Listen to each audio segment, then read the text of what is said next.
Hello and welcome to Lunchtime Politics on Channels Television. I'm Millicent Walker. On the news this hour, reactions trail the withdrawal of the justice presiding over the Presidential Election Petition Tribunal as the nation awaits a new member of the five-man panel. Advocates of police reform bill condemn rejection of the bill by the House of Representatives.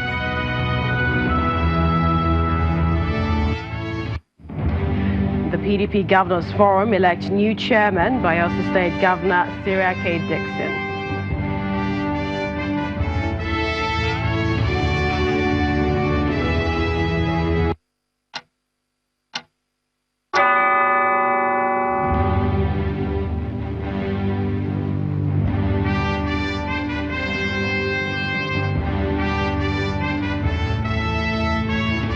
Welcome everyone to the program. We begin this lunch hour with what seems to be a major push to the People's Democratic Party PDP petition on the 2019 general elections. One of their prayers was to have the head of the appeal panel vacate her position, even though that was not achieved via the pronouncements of the court. But on her own, Justice Bulkachuwa withdrew from the tribunal for personal reasons. The PDP and its presidential candidate, Alleges had hinged their application on grounds that Justice Bulkachuwa is the wife of a member of the All Progressives Congress, APC, Mr. Bulkachuwa, who is the senator-elect for Bauchi North Senatorial District.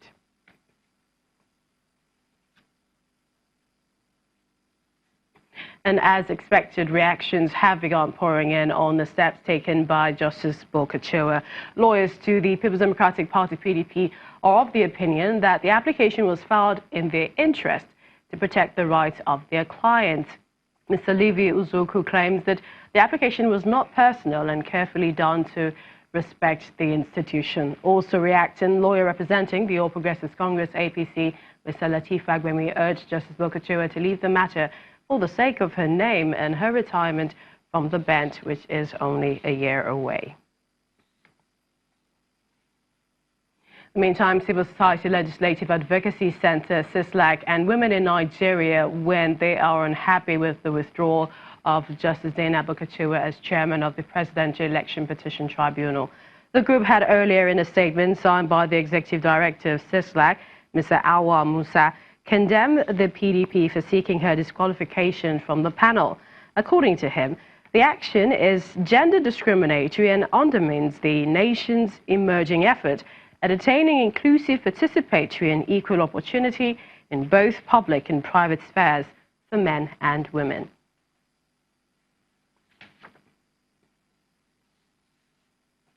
Well, joining us for more perspective on this is Mr. Joshua Alabo, a human rights and constitutional lawyer. We'd like to thank you for joining us on the program. What do you make of the withdrawal by Justice Bulkachuwa, and how do you think that will impact the panel sitting moving forward? First and foremost, is a landmark decision that she has taken, because even the full panel did not find merit in the allegation of PDP.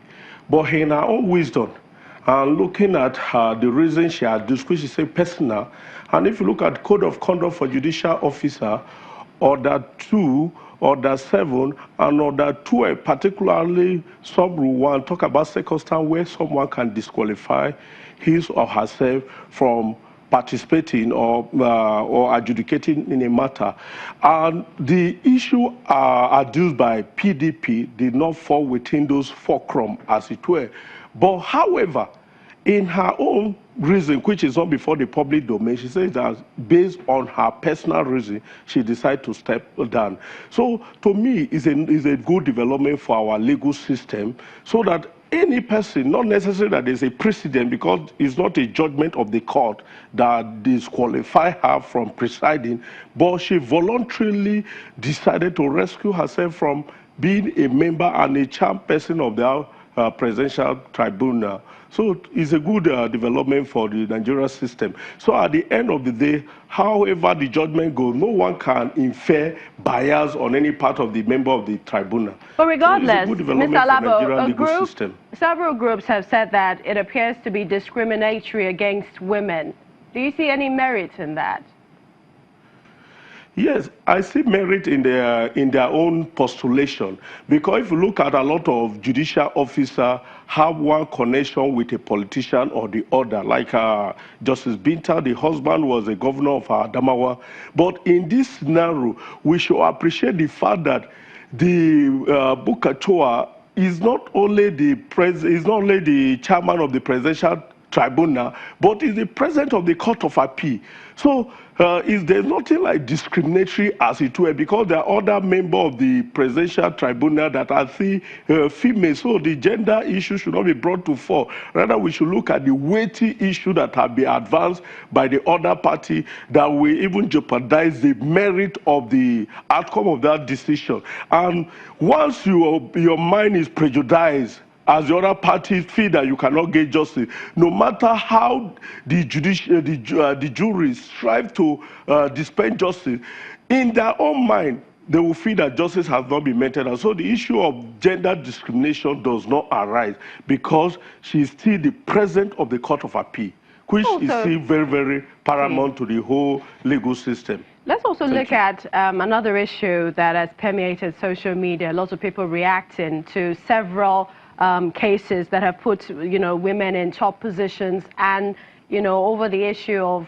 possible bias. Do you think that this will put the judiciary in a questionable situation where even past cases might be looked at and questioned in any way? No, it will not, because there's no precedent. Because if you look at the decision that she has taken was not the outcome of the motion that was filed by PDP. If you look, the motion was already dismissed, that there was no merit in that motion that was filed by PDP legal team, as it were. But rather, the decision she took was a voluntary decision. So there's no way it can be used as a precedent to compare another person from exercising similar discretion or in a similar circumstance. But now what we should also look for the way forward, once somebody's position is so dicey and there's a relationship that one may feel that this person may not be able to exercise fairness to the reasonable man test, is better for Nigeria, because Nigeria, we have a lot of sentiment, we have a lot of prejudice, that any issue that we appear to make somebody to be biased, we should, as much as possible, exclude such person from presiding. It will help us in the way of moving forward as a nation. So, to me, it's a good step in the right direction, even though it's not a precedent, because it's not a judgment of the Court of Appeal, it's a voluntary decision. And in Nigeria, it's quite difficult for a person to make such voluntary decision until they are compared. But in this instance, there was no judgment to compare her from rescue herself from presiding. But after let's quickly put in this question, as we have just conclusively, Mr. Alabo, if you can. Looking at from the date of filing, do you think this has there's some perhaps it's a race for time to the conclusion of the tribunal sitting? Hello? Mr. Alabo, if you can hear me, do you think this has in any way affected the time from filing of the petition in the tribunal sitting? No, it will not, because they have 180 days from the day that the petition was filed. And if you look at the time now, there's still more than 100 days ahead. And if you look at the pre-hearing schedule, they have already allocated the numbers of days to the petitioners, and then the number to the respondent and the rest. So the court is mindful of the deadline as enshrined in section 285 of the 1999 Constitution as amended. So the court it will not take time before they will nominate whoever will preside as the chairman of the panel. So the time does not run against any of the party in this circumstance, because the court is mindful of the time limit as enshrined in the Constitution. And the Supreme Court have said that that time is sacrosanct, that cannot be extended even by a second. We appreciate your time on the program, Mr. Joshua Alabo, human rights lawyer. Thank you for joining us on the program.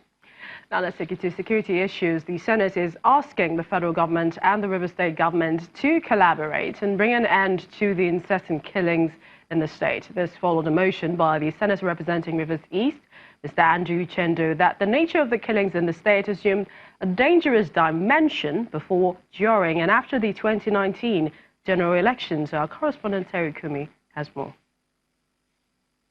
Chairman Police, so that Senate President Bukola Saraki presides over Wednesday's plenary. Leader of the Senate. In recent times, hardly is there a proceeding without a motion or point of order in the Senate drawing attention to killings in different parts of the country. Today is no exception. Senator Andrew Uchendu draws the attention of the Senate to the increasing killings in Rivers State. The Senate is worried that the nature of killings in the state assumed a more horrendous dimension by the decapitation or dismembering of body parts, including beheading of victims. Lawmakers react to his motion. I am sad about Rivers. I'm sad about wherever this is happening. And I think that as leaders, we must come out of the cocoonery of protecting our own when they are wrong. A lot of places have indicated there is insecurity in their land. I think the security architecture in the entire country has failed. What we need now is a review of the situation in the entire country. Senator Victor Ume is of the opinion that unless perpetrators are apprehended and prosecuted, the killings are unlikely to end. We've continued to have it because we have not made this type of crime unattractive. When people go and behead somebody, kill people in a very terrible manner, whatever manner, and the perpetrators are not caught and punished, others will try to do the same thing and go away. Issue of criminality must be dealt with decisively, not on the issue and at this level to bring in any reason to excuse it by whatever different political divides. I think that the issue is that all any criminal issues must be taken frontally and dealt with.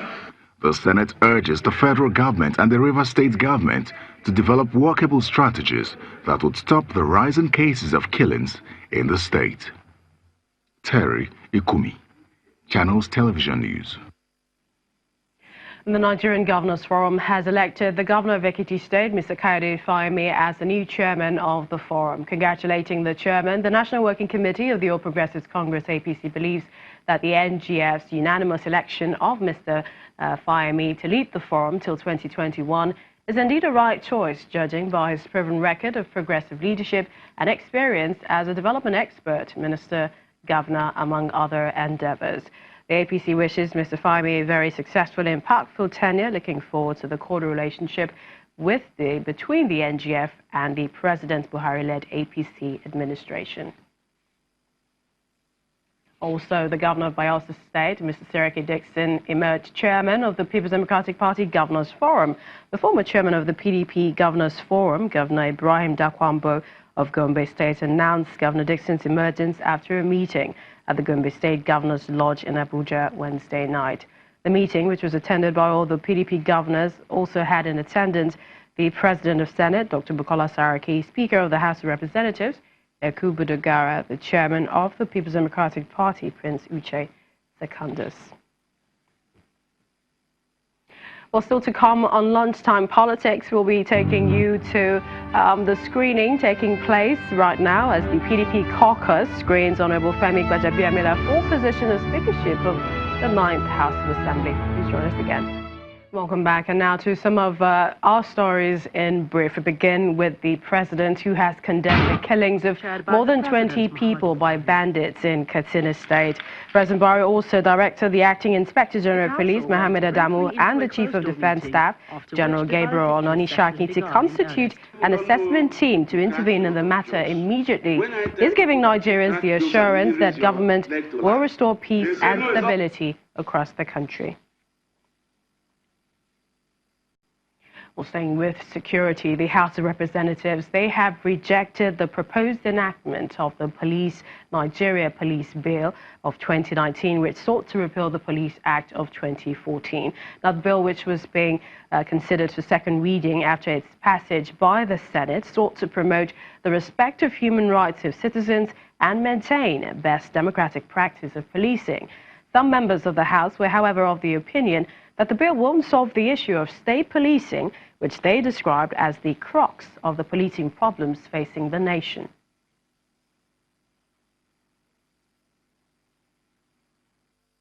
About the appointment of the Inspector General of the Police, which will be done by the President upon the advice of the Police Council.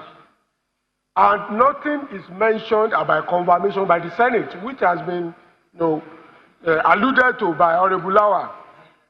One other thing that you will know that the people who are behind the bill are trying to cure the issue of state police is that when you now want to appoint the Commissioner of Police for the state, it will be in consultation with the governor, which we all know is not going to work.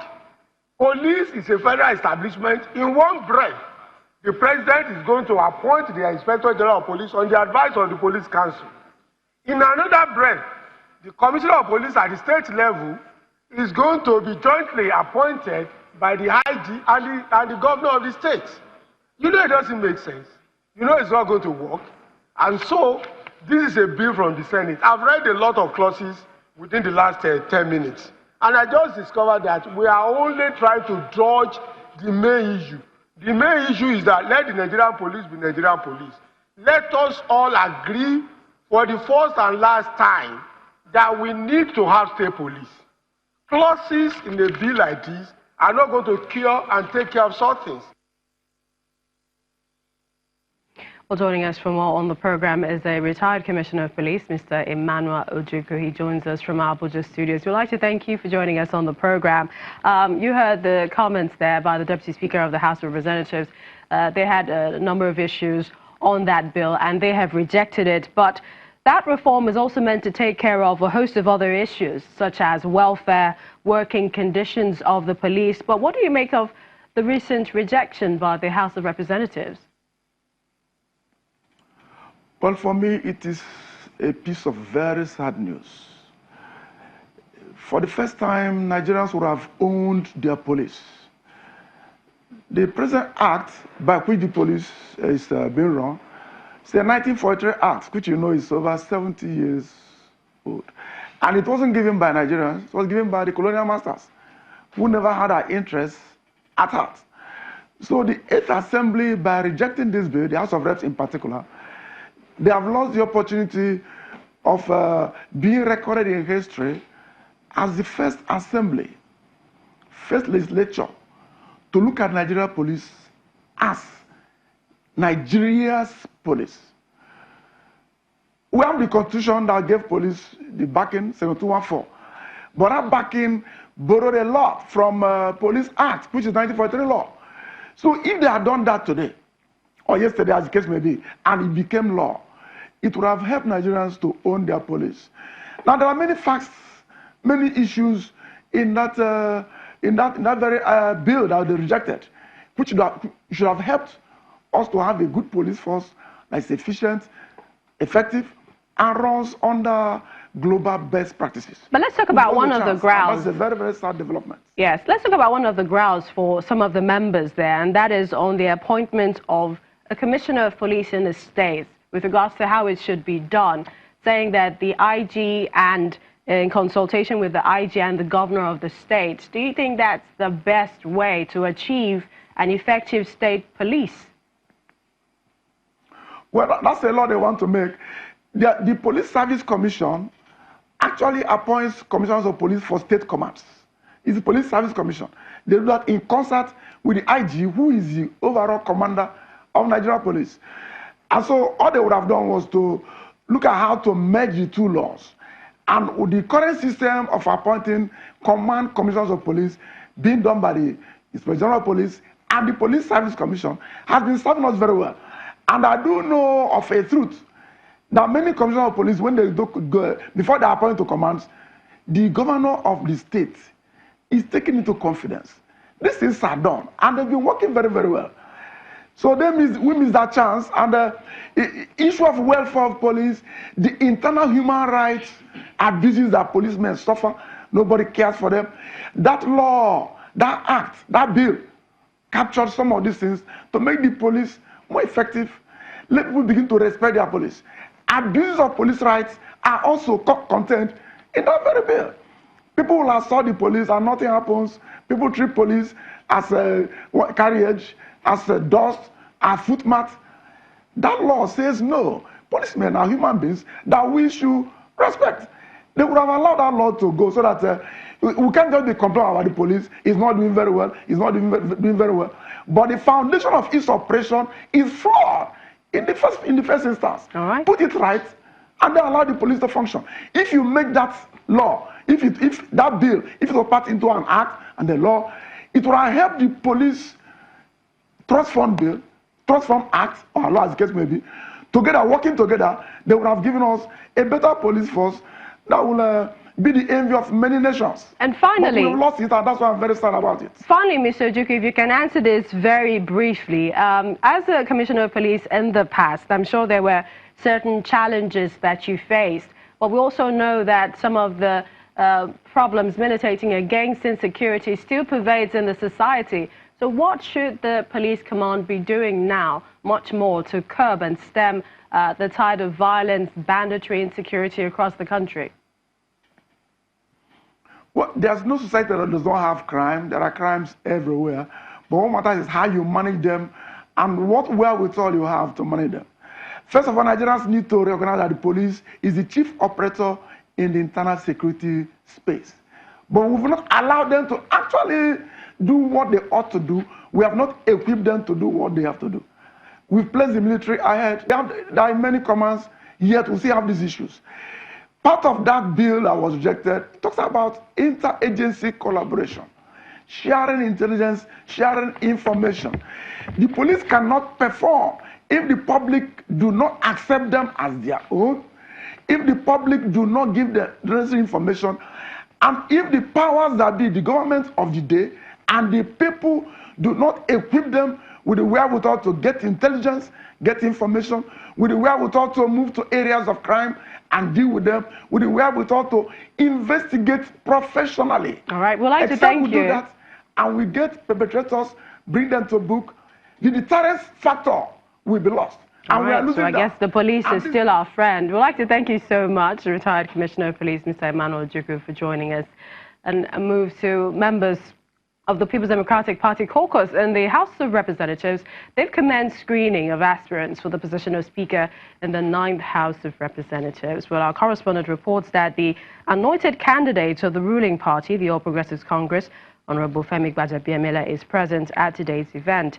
The caucus is to take a common position on who they will vote for in the coming elections. The screening started yesterday with other legislative members. In the meantime, the majority leader of the House of Representatives, Mr. Femi Gbajabiamila, he continued his campaign for the speakership position with a visit to the River State Governor, Nyesom Wike, in Port Harcourt. He was accompanied by other lawmakers in the House and members of his campaign team, where he told the governor that he is soliciting his support to help move the nation forward. The host governor, on his part, described Honorable Gbajabiamila as a man of capacity, explaining that there is need for political leaders to go beyond party lines to put a united front for the development of the country.